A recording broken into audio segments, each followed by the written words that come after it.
Esselamu Aleyküm. Türkmen dağınlarına, anlaslarına, Allah'ın suğundan Türkmen'deki oturan oğlanlara, ayarlara, belli afetörleri arada bir belli anlatlarını aydık geçeyim dedim.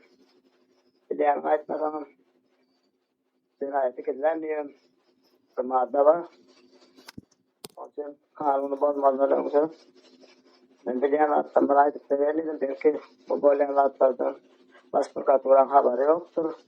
Ya bu türlüler uyuyorsun ederliyle ki kulluktan haberi yoktur. Onun için belki bunları dinleyen olsa ben bileyen anlatlarını aydayım. Ne dersin ben günahsı oyun hem de oğlundan hatırası için evde çevre çeken evde çekip günahlarını oyun alıp anlatırsın mahkumlarını nıklatıklarına devam edip oturan oğlanlara bilen rahatlarını şulan hatırası için aydayım dedim. Yani tutmasam yadayın ilkin bilmemden onu evde tutmasam ayetlerinin ben bilimden 60 götürümü Kadet soğuk təsirində çekilenler deyip ana verdiyen ben onu saklamamdan karasılık kelleğin içinde 60 götürüm kalıp bazıdır deyip saklayanlar ben erkek adamlardan, ayal adamlardan oradan da 8-10 götürme var yandır deyip saklayan bilmedim koluyla doğranık statistik malumatlarını bilemez. Buna peşinden ayça boyanlar şeyler senlik cinayet bilen ikinci namırda polis akılar tutsağı ediyor. Cinayetkarı. O cinayetkar ise toğu vurlattır. İşte mağazini sağlattır, dukan sağlattır. Senlik cinayet bilen elefanlıya hem elefanlarının o cinayetkarı eden cinayetini boynuna alıp dur. Hakikaten ol vurmak soğumak gereği yok. O hakikaten hem polis eline saklanan hem ol bileyen hemsi saklanan son vurmak soğumak gereği yok. Yani bunlar ne mi diyorlar? Bismillah alıp geliyorlar. Alıyorlar ölüyor diye basıyorlar. O cinayetinden boylanırsan başka 3-4 tane cinayet görünüşünü korkuyorlar. Bunlardan hayatını sayılacak üstüne, yankın üstüne koşmayacak. Seyine de asılmandıran oğurluk olsa, bu oğurluklar boynuna alıyorlar. Seyine sonra değiliz. Başka eden cinayetine, kıvapta cinayetler var. Asılmaniyetini yok bilmeyenlerine bunlardan boynuna alacak var mı? Musul Lokman oğurluk verirler. Üstelik cinayetine tabi düşene kaptana baksan cinayet koşmasa öldürüyorlar. Bunun boynuna alıyorlar. Bile sonra alıp gidersin deyip. Bu cinayet boynuna alıp gitsin. Bizden yasanlığı uğrunda. Yemirlikle yazar yani yerinden nakarı sahibi altına gelir yani. Şimdi arkaçılım çekersin yani. Sana yemirlikle doğradık verir. Senin bizim zihnimiz ettik. Yankı Lokman götürüyorlar. Onu doğru fark koruyorlar.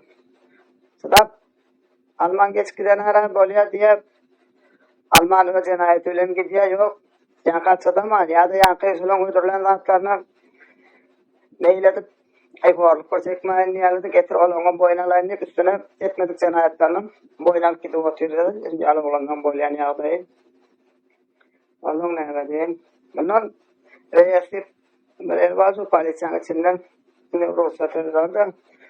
İzalyatır veremini sadırlarını dedi reisi gidiyorlarını. Şu içinde saklanan paylaşan zahimi içinde saklanan soğanada.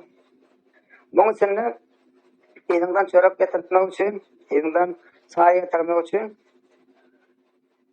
içindeki seyreden novatçı, devletleri yokman, pul vermeden sen ağzıyla içinde. Yokman olan pullarını vermeli. 100 manat verecek diyeceğim, izimden.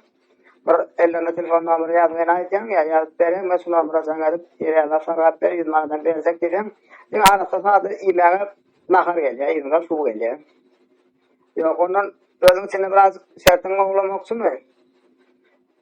Bakanı alırsan $100 versen elime dasına çıkarıyorlar, özümü kandıran dasına çıkarıyorlar, elime telefon veriyorlar. Ben yakın olsana farkı da. Ben isteyen farkı. Sen varın farkıya. Seni arayış çekmişsin. Yok travmada olacak mısın? Ne olduğunu içine halen anlattı yok. Karasaya getirip çiftliği çektiler. Sinirli oturun tuttuğun ha işte. Sesi getiren sesi. Ne var? Ha isbab olsun. Yani polisyanın $100 eren yandan borlu eline telefon verirken dansından korsan yaptığını ona ne mi sarardı? Sarığa batırıyor. Sarığa palya da istemedi mi? Bundan başka o sarığa alıp geliyor. Sarığa da attan getirdi mi? Yani kuruluşun polisyan serrandım $100 veren onu kim bile polisyanlarını onu anıp bilemem. Öyle öyle polisyanlar. Silimin geliyor kameralar silim çekmek adamın. Silim ol tuvaletim gidilen yerde duruyor. Dağdan beyazda bir gedek tuvalete ruhsat verili. Asam 7-8'de yeni bir gedek tuvalete ruhsat verili. Tutkan devamlı 2 gedek. Sonra çıkanda o yerde silimin duran vardı sonra alıp çekilyen bir silim. Yine asam ki tuvalette de yine bir silim çekmeye ruhsat veriyorlardı. Yine bolyanlar. Yok bunun kanaatlandıran yok mu? Kunuma 100 manattan basanya kuruluşu birisine bağlı. 200 manat, 300 manat Arap'tan emeti var. Sen vaatın tuvalete gidip gelmeklik. Sen vaatın silim çekmeklik için. 200 manat, 300 manat kuruluşum. Sen vaatın sen tak edeceğim. Sağırın ben çıksın silim çekmek diyeceğim. Sopalım verensen borlu. So tayda 5 gün ol, 7 gün ol. So yerden çıkıp size gidiyen sen yankıyalı kunuma 1 milyon manattan tölesem yankıyalı ödüşken onun için son içinde yasak böyle. Bundan başka etraflarda size gitmek için masinler koyun masinler. Sol polisyan sahibinden varmalı. Seni göreyen masinler favattan, kurottan köpülen dövük duruyor. Bunun kapsası yok, gerek yok. Koyun değil masinler, koyun. Kadirlüs masinler. Bunun demediğim masin dövük. Böyle taptan kağılayanız gidiyorlar yok deyse çaltar onçından çıkıp yakın size uçacak. Aydınlar ki aynası var, hava var. Size öderniysen. Sen beyaz mandını versen seni yeter ediyorlar size. Pul gitmeli turmadan turma. Bu 300 manattan 500 manat senin bakası var. Evet, sen masule kuruluşan. Meşgul verecek. Meşgul etap bilen uğrat. Evet, sen size gitmek için. Bunu veren uğrat yani isteden özün tasından konsarlan çıkıp geldi. Taksi tutup geliyorlar. Hafta menzilli. Vilayette şehirler yani taksilerden çıkıp gelseler. Oldu yani 2 saniye polisyan işgal veriyorlar. Seni imandan takside ekip eltip geliyorlar. Yorla var yakan bulan iyice şey. Sen boyunma. Taksim polis. Sen boyunma. Sen şeyle de ekip eltip geliyorlar. O cinayetkar adam değerli eline kanlı adam yok. Özleri annemin rüyaları ekip geliyorlar. Yani sapırmazlar için. Eltip geliyorlar. 300 manattan 500 manat yapıyor. Gepesine verisine bağlı tutsun. Buluyor yani. Sınırlar sizden kapısından arayanlar. Karantinli bir yer var. 10 gün içinde tayda kederin anıklamalımız. Kanun gruplarını anıklayalar diye ayetçilerle. O yerde kanun anıklanan onlar da benim kederim anıklanan varan tutsan gözünde iyice kederim var mı diye soruyor. Far getirme iyice kederliğim var mı? Yok. Far olsa olan kamerada hayretin olacak iyice keder far getir yok kaç kederlen ki. Yok kalanlarına hayretin kamerada karantin ediyorlar. Karantinin içinde 8-10 adamın etlenen yerler. Bunun içinde 40-50 60 oluyor vakitler, oluyor kağıt. Bunun içinde tomuzun günü kuvağı yok. Hiç yeri dem almak mümkün değil. Bunu sizin bunda yaşadın gelmesi, bunlarla gitmesen karantinden çıkmak için 500 manat, 400 manattan 600 manat bakalar var. Onu gitmeseler, kim Ahmet uğurlaşıyor, 400'e uğurlaşıyor, kim 500'e, kim 600'e bakaları. Supulu veren, seni kameraya geçiriyorlar. Hayatın kolçuk kamera geçiriyorlar. Kolçuk kameranın içinde yokman, o polisyan o zansızlar oluyor. O zansızlar ne mi diye yani kendi içinde oturanlar bile sahtiyerler de olarak. Mesela polisyan tarafı işleyenler sonra içinde oturup ağzından gep alıp tezde cinayetleri açıp basına haber veren olarak tutsal olup atıyorlardı. Şu tayda öyle tutsal vurup benzip yankıyalı tasnak polisleri haber alıp veren tutuyorlar. Vada saklı yerler içinde düdüğünler de. Bular var girenden bular eziyet başlayanlar. Vurup yenizip bilmenen nahanı sahip vermen. Bular olanları sütenler yerler. Bu lokman bir cenayet iki cenayet açıp ver. Öz eden lazım yok. Öz cenayet etmedin mi yankılarına çıdadın.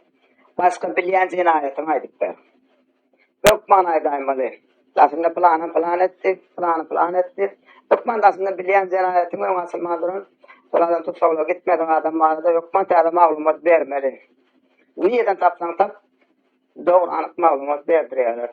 Yani kalesine ediyenleri, sütünleri yerler. Onun için edilen sütünler aydık deyip koyuyor yerlerle.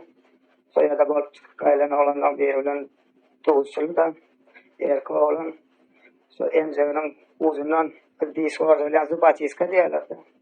Sumuzok ara yerine dörtüp dururlar. İki emzevi koyuyor. Bakarken ayağın adamın kadar mullokan ayağın olanı kuzeyli çeşiptir koyuyor. O mümkün değil. Seyleviyetleri verdiler yankı için oturan saklar şunu yaledip adar veriyorlardı. Onu yankılar adar verdiriyorlar. Yankıda aslında yankılar tap içinde cenayet astı. Ulan yankı bunları eğittim bir hiç kim sonra yok. Kaytim onları istedikleri cenahar veriyorlar, istedikçe neşe veriyorlar, istedikçe çiliği karasay veriyorlar, yankı sak diyenlere. Karat devletin onlara yardım verip adamlar edeyenler için onlara berekeller veriyorlardı. O yanı adam yok. Yankı kalmagalan yankı ortaya olup alar verilenlerden dasrak duracak. Menlik geplesin. $100 bakası var. İçinin kurumunu o yere bağ ursku diye aydiyalardı. Bağ ursku demek beyasmat pullu adamlar öz vasıflarını ödeyali beyasmat pullu adamlar topuk öz vasıflarını oluyorlardı. Bağ ursku da olacak dedim. $100 yankı vereyim. Soğurdan alıp gidiyorlar. Yankı kameradan otak bağ ursku değil kameraya. O yerde yankı yasak yok. Alar veren yok. Özün arkan peyvatına gelen adına özün arkan iyi bilen çilimine özün çeki bilen karar sular yazdığı günleri var. Öyle yankı beyasmat pullu adamlar. Olam edin günden akaram gelittir. Korsan gelittir. Karar bunu beyasmat tutsavlar da. Tabi dövle diskarlar ama yukarı vazifeli adamlar var. Olam edin kuaslarla günden dövle menden döküp dertirler. Özünün arkan atlar yankı yetti gitti. Oturan karevra oturan oğlanlar da onları da yer seriyalardan öldüredip onların kollağı oturan oğlanlar beyasmat pullu oğlanlar onları da sağ olsun aydadım veri. Hani bunun yanında $100. Yok bulan nasıl kulüp bulur ya bir yandan hem kıyınlarak şeytan bazı kovlayın neyden $300'dan $500 aranıp kildiğim bir yer var. O kildiğim diyorlar. Senin dediğinler başkasına administrasyon işgallerine netlenen otorlar o tarihte sol için operatifine ve rejimine kadar sol netlenen kabinetler olmalı. Sol senin işgallerine netlenen otorlardan birini veriyorlar. Sonra kildiğim deyip o öz vasını yıkıyor yaşıyor. O tarihte yıkıyor satın alıyor. Aile yani $300'dan $500 aralıkta veriyor. Ondan öyle tutorlardan kim istedi yanına alıveriyor. Bence planıyla yanında saklayacak. Bunlardan bolsun, ben yanında bolsunlar diye. İyice otayda özleri bir maskala bol, 2-3 bol özleri gereklerle oturabiliyorlar. Bunun oturan yerine sezon başlığı kapıdan gön girmek kadar bunun kapılar açık duruyor. Kapıyı yapan otları sezon başlığı içinin operatifini ve haysası bolsun tapağı yok. Sulun kapısını kalkıp girmek bolana suları. Türkmen başlam dalı kalkıp geliyor yankı sezon başlığı yankılan cinayetkarın oturan kapısını kalkıp geliyor. Mümkün mü deyip sonra ya. Mümkün değilse giyip kuruluşabiliyor. Yok karas dedi Türkmen başlığı sezon başlığı çıkıp zahırla karas duruyorsun da sahiçi oturan sahiçi polyanca çörönip polyanca karas beliyat aslında zahırın uğruna karas yerler. Ondan gel giyir kuruluşabiliyor gidiyor. Odan bunu çıkıp gepesip uğradı bile yankını. Kildiğim daha oturan dedi onu şey. Bundan başka görünüşü var. Ol haf kılmadına kol $500'dan $800 senin. O sansası yani. Asas yani içinin yani ilkinci konak verilen metbol kuttan içinde. Öyle. Ayada bunlar arkan kapılar açık geliveriyorlar. Sen sol kovlin içindeki arasaya çıkmağa da hukukları var. Aslında kovlin içerisinde de bunlar arkan geliveriyorlar. Onların yani $500'dan $800 alga senin. İlk yanları madama doktorlu oluyor bunun. Doktorlar kaptanına. Gece onu lavaşı, okmanları, felçirleri bunlar sataydı. İslam hakkı özellikle çenel bile ilete permanentine daşından kuasarlarına getirtiyorlar. Yani doktorlar sonra asmadını koyup veriyor. Sağlıklarını seyrettiriyorlar da sağlığına seyrettirmek için yakel $500'dan $800 bir ayının tölü koy. Ne böyle real yağdı. Onu bu sebepten yaşaya 3 ayın devamında senin kadiyeti içine seyrediyorlar. Kadiyete gidip geliyorlar. Kadiyetten de yine 10. sayıya gelmeli. Kadiyetin neticesi güyeceği yani 10'unu bir yana yani kendisi o izine getiriyorlar. Genelde de yamaçkan tölü edeyim. İstiyorum kendim de işte başka yine yankı tölü olan devam ettirirken Cenal çare çektirilen o düz koloniyasına gidiyorsan bir de yine onun nökletine onunla sonra bazen etaba yazılsan etap bilen düz koloniyasına gitmeliler. Böyle yağdı. Onunla geçen adam istedi bir yer kullanma yere pulun var mıydı da pulun var pulun var olsa yapar diyor. Bir yerde yaşa yok. Bu da ondan munsipaliteler uzaklardan da oturulacaklar. Neden öyle yağdan var ya? Beni uğrat gidecek turma bir pulunu İslam günüm git. Etağım yok kunlarım bu bilen diyen kıdicim yani taksit geliyor hoşlarlam. Bunu vereyim. Yok bunu vereceğim. Ola veriyorlar taksi getiriyorlar yani iki tane kararını veriyorlar. İslam turmağını veriyorlar taksi edip geliyorlar. Sebebi öz masinleri yok yören oğlum. Köyüne masinler var. Hemmeden 2-3 mekletini geçen köyüne masinler birine yarımına teyze masin olmadan teyze masinler yok. Buloglar yok. Taşıdım. Yankı yerlerde. Oğlum. Taşından bunu veriyorlar. Bu da haftalarda ötüyorlar. Devlet hostarları masinli geliyorlar. Ve hostarlar gidecek sen kontrolörler bazı turlarını öldüreldik geliyorlar. Muhabbetler var vermeli okman. Dersen yankı geldi bu. Nasıl yani yağdayları? Bundan bismillah. Turmaya varan ana o yerde başlanıyor onu. Onu görünürken bunu yine gerek olsa var. Yine başka bir devam edip ayıp vereyim. Ayıp veren çoğunluk sürmeye kadar ki ayçılık katılım, yine de bir dile geçecek katılım. İçinde oturan oğlanlara, çevirecek oturan oğlanlara emmedine gayret edin diyedim böyle.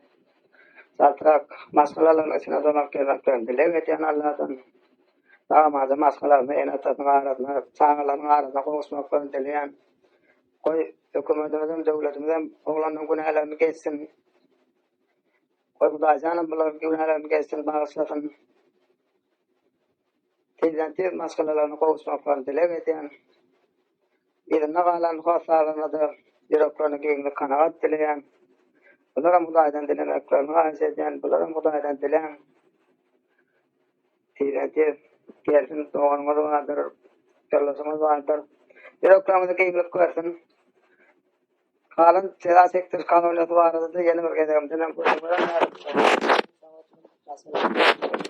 Sağ olun.